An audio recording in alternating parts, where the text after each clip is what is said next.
Tamil Senior Grade, February 2005. Get ready, start. தலைவர் அவர்களே, மாண்புமிகு நிதி அமைச்சர் அவர்களால் தாக்கல் செய்யப்பட்ட வரவு செலவு திட்ட அறிக்கை மீது எனது கருத்துக்களை தெரிவிப்பதற்கு வாய்ப்பளித்தமைக்கு நன்றியை தெரிவித்துக் கொள்கிறேன். இந்த நிதிநிலை அறிக்கையில் பல்வேறு வளர்ச்சி திட்டங்கள் பற்றி விரிவாக சொல்லப்பட்டிருக்கின்றன. இந்திய துணை கண்டத்தில் நமது தமிழகத்தை முதல் மாநிலமாக உருவாக்குவதற்காக பல்வேறு நல திட்டங்கள் தீட்டப்பட்டு இருக்கின்றன. தமிழகத்தில் உள்ள அனைத்து மாவட்டங்களையும் வறட்சி மாவட்டங்களாக அறிவித்து வறுமை கோட்டிற்கு கீழே வாழும் அனைத்து மக்களுக்கும் வேலைவாய்ப்பை உருவாக்கும் திட்டத்தை அரசு அறிவித்திருப்பது கண்டு அனைவரும் பாராட்டி கொண்டு இருக்கிறார்கள். ஊரக குடிநீர் திட்டத்தின் மூலம் எல்லா குக்கிராமங்களுக்கும் குடிநீர் வழங்க ஏதுவாக போர்க்கால அடிப்படையில் திட்டங்கள் தீட்டப்பட்டு நிதி ஒதுக்கீடு செய்திருப்பதை நான் வரவேற்க கடமைப்பட்டிருக்கிறேன்.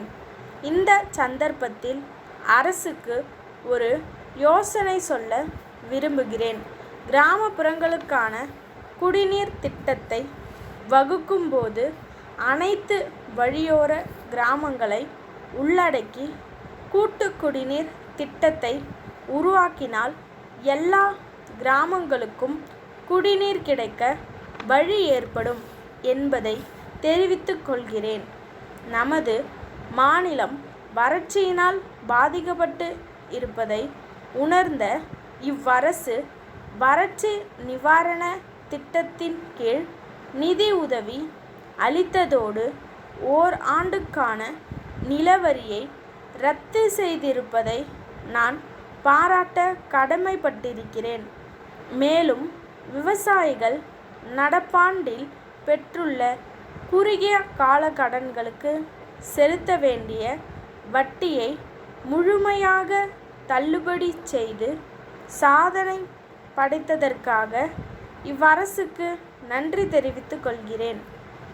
அடுத்ததாக, மீனவர் வீட்டு வசதி திட்டத்தின் கீழ் அனைத்து மீனவர்களுக்கும் வீடுகள் கட்டி கொடுக்க திட்டத்தினை அறிவித்திருப்பதற்காக என்னுடைய மகிழ்ச்சியை தெரிவித்துக் கொள்கிறேன்.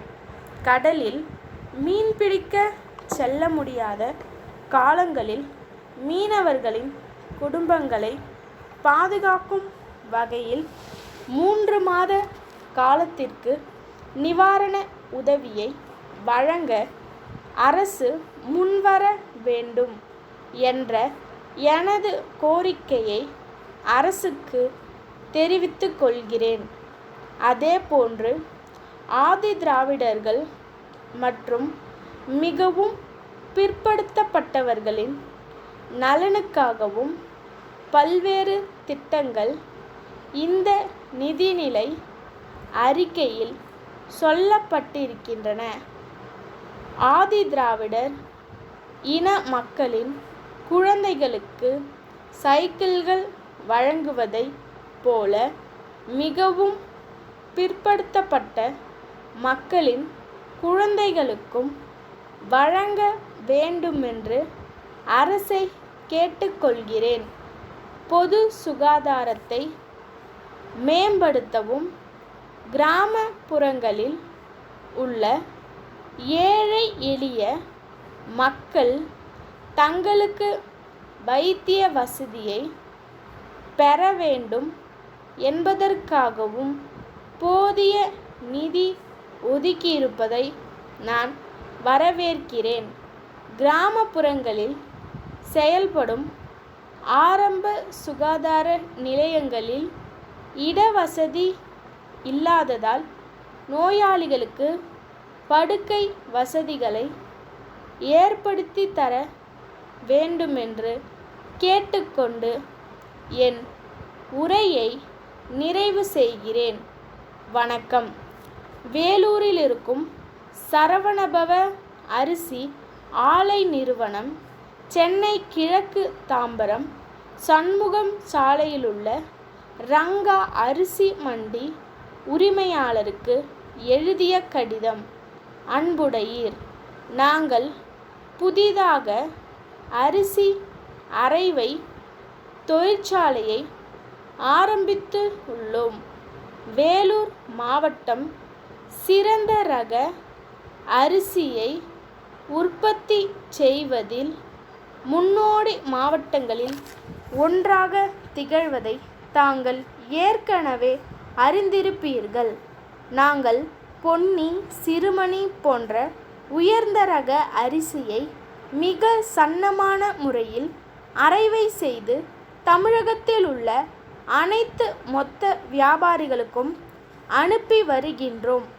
தாங்கள் சென்னையை அடுத்த தாம்பரம் பகுதியில் அரிசி மொத்த வியாபாரம் செய்து வருவதாக நாங்கள் அறிகிறோம். தங்களுக்கு தேவையான அனைத்து ரக அரிசியையும் நாங்கள் விநியோகம் செய்ய தயாராக உள்ளோம். அரிசியை அனுப்புவதற்கு வேண்டிய போக்குவரத்து வசதிகள் எங்களிடம் உள்ளன. எனவே தங்களுக்கு தேவையான அரிசி ரகம் மற்றும் அளவு ஆகியவற்றை தெரிவித்தால் உடனடியாக அனுப்பி வைக்க தயாராக உள்ளோம். தங்கள் வசதிக்காக எங்களது விலை பட்டியல் ஒன்றையும் இக்கடிதத்துடன் அனுப்பி வைக்கிறோம். தங்களின் பதிலை உடனடியாக அனுப்பி வைக்கும்படி கேட்டுக்கொள்கிறோம். தங்கள் நம்பிக்கையுள்ள ஸ்டாப்.